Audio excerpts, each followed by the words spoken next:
Je suis Liliane Moine, Dr Liliane Moine.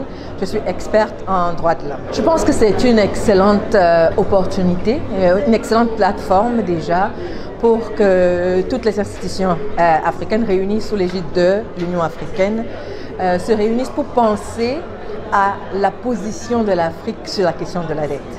Comme on le sait, l'Afrique est vraiment affectée par un certain nombre de facteurs liés à l'endettement et aussi, bien sûr, le coût du capital qui est aussi influencé par les notations de crédit. Donc, je pense que cette conférence nous permet déjà de penser, de réfléchir d'une perspective, apporter une perspective africaine, si vous voulez, à ces questions autant continentales que globales, mais aussi deuxièmement, à penser à notre position vis-à-vis de ces questions.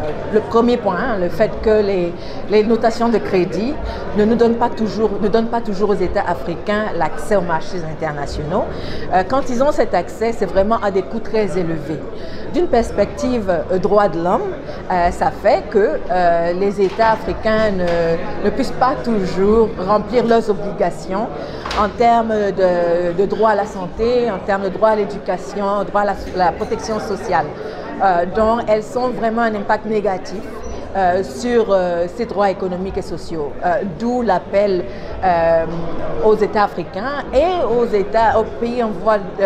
pays développés de se réunir vraiment pour réfléchir sur comment penser cette question. Je pense que cette déclaration quand même contient les points clés et les points essentiels des discussions.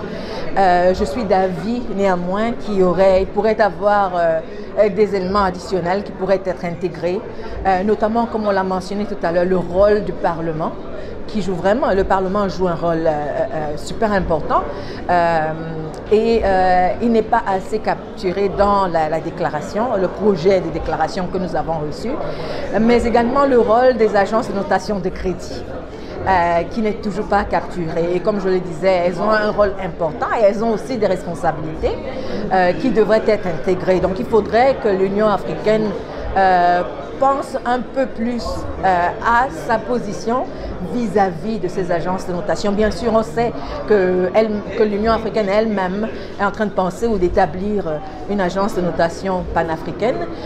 Il serait question de voir comment est-ce que cette organisation, cette agence travaillerait avec les agences de notation qui existent déjà. Donc, il y a cette question-là qui, à mon avis, pourrait être incluse dans la déclaration, mais ne l'est pas. Je pense que, et encore d'une perspective droits de l'homme, je pense qu'on pourrait avoir un peu plus de femmes, d'intégrer un peu plus de perspectives des femmes dans la discussion et la perspective des jeunes en particulier, mais il y a beaucoup plus de groupes vulnérables. Ce sont ces groupes en particulier qui subissent vraiment l'impact dans l'endettement. Par contre, il y a eu un peu de manque de représentation, je dirais, représentation de ces groupes dans les discussions. Il y a eu des événements à côté, mais il serait vraiment nécessaire qu'on les intègre dans les discussions ainsi que le rôle des travailleurs.